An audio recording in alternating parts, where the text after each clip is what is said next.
You're watching CW Montana. This is the MTN 9 o'clock news. Good evening and thanks for joining us on your Friday. I'm Jeanelle Slade. We take you across the state tonight. We'll hit the slopes in Whitefish where record ski season is on tap. We're going to break down those numbers for you.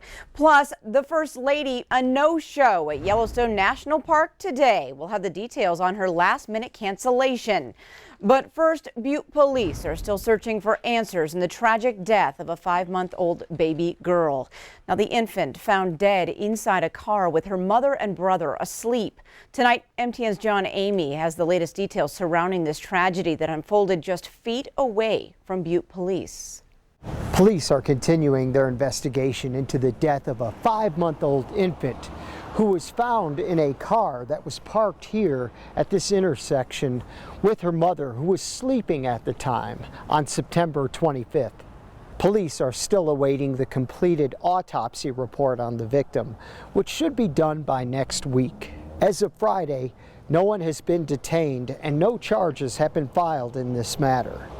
Police say the mother and the father of the victim were in the process of moving out of their Butte home the morning of the incident. It was an argument, from what we understand. It wasn't physical, and she just left the residence with the approximately 2-year-old and the infant. Police are awaiting all the final reports in this investigation before they determine if there will be any charges filed. We had a debrief on it, and everybody was very much affected by it. And, you know, so it's a tragedy all the way around. It's sad. In Butte, John Amy, MTN News. Thanks, John. Now, police say the mother has been cooperative during this investigation. A woman's body found east of Laurel Wednesday night, now confirmed to be a 57-year-old missing Laurel woman. Lori Bray was found murdered, and despite investigators hard at work tonight, there are no suspects in custody. Bray was last seen leaving her work at the Cedar Ridge Casino at 12:30 a.m. on Tuesday in Laurel. Her car found abandoned north of town. Her body discovered a day later about 3 miles from there. Now, authorities are not releasing Bray's cause of death. Well, some fellow Missoula employees surprised shooting victim Casey Blanchard with a welcome back party today. Blanchard was shot 8 times last March in a shooting spree that killed 2 and critically injured Montana Highway Patrol Trooper Wade Palmer. The injuries paralyzed Blanchard from the waist down, but he is seeing some tremendous progress. Blanchard says he's thrilled to be back at work, but says the better news is his new baby boy, Landon. It's definitely, I don't know, not really the next chapter. It's in the new chapter that just started, I guess, for her. So it's going to be pretty cool. And Blanchard thanks everyone for the support they've shown since the shooting. Well, First Lady Melania Trump didn't show up in Yellowstone National Park today. That's because her visit was canceled last minute. The Secret Service tells MTN News the weather is the reason. Now, the snowstorm rolled into the park about 9 a.m. and it didn't stop the First Lady's motorcade from going to Grand Teton National Park this morning, but it did threaten to ground her plane in West Yellowstone. The First Lady planned to encourage school children to spend more time outdoors and visit America's national parks, all part of her Be Best initiative. Montana Governor Steve Bullock still struggling to pick up ground in the polls and in his presidential campaign coffers. According to CNN, Bullock raised nearly $2.3 million in the third fundraising quarter of this year, far down the list of Democrats, but not at the bottom by any means. Fundraising numbers are up from the second quarter and doubled the number of individual contributions. Now, Bullock has vowed to stay in the race for now, with 4 months to go until the Iowa caucuses.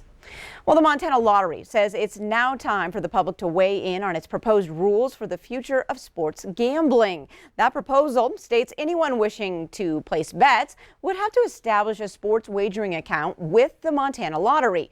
The accounts would be managed through electronic devices and would allow players to participate at licensed facilities.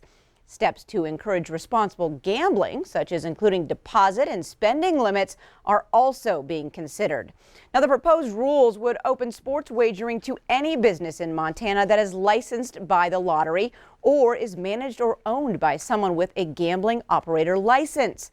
The state estimates there are currently 1,400 licensed operators who could apply. Sports betting will not be allowed if an owner has a felony or a gambling-related offense or has financial ties to a gaming supplier.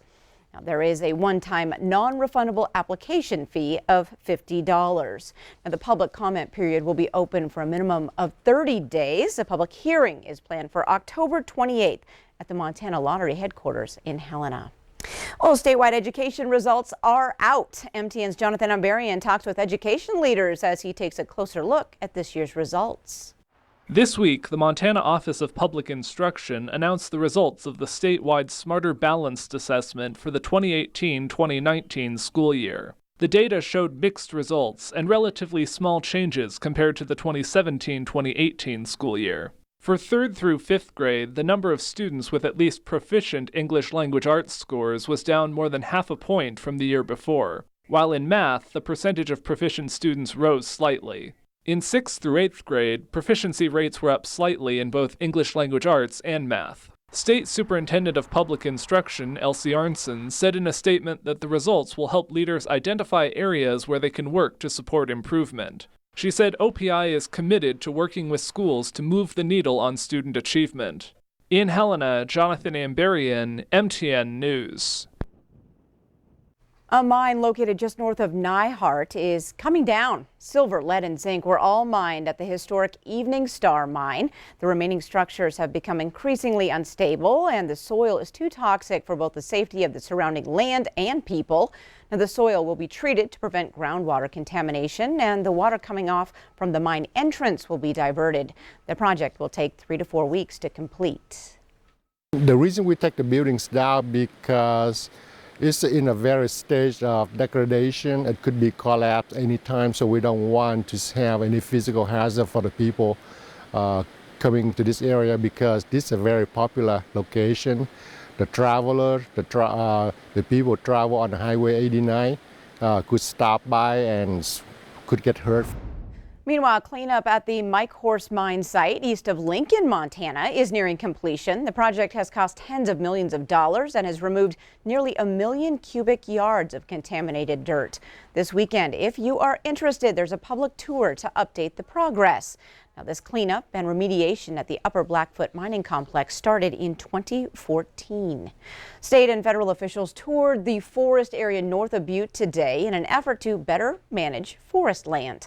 The U.S. Forest Service and State Department of Natural Resources and Conservation met near Elk Park in Jefferson County. They're promoting a project where the state DNRC manages timber sales on federal land. The project, a combined effort to remove beetle-killed trees and help make the forest safer in case of wildfires.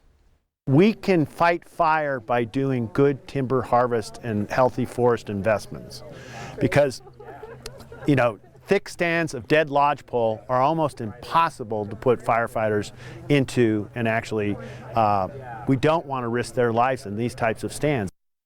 The 10,000 acres in Elk Park is one of several project areas the two agencies are working on together.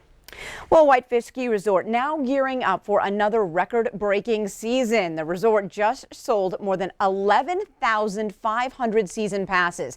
Now that mark tops last winter's record by 7%, and this is the 4th consecutive year of record sales. Opening day is tentatively set for Friday, December 6th. For more than a decade, a Billings climbing business has played host to the Montana Bouldering Championships. And for the first time this Saturday, the competition at Steep World will be a sanctioned USA climbing event. Partnering with USA Climbing adds a youth competition that is a qualifier for regionals and divisionals. Coming from Sheridan is one of the places that is outside of the state of Montana, but we have participants from Missoula, from Bozeman, from Helena, from Great Falls. There's a lot of energy at these events for sure.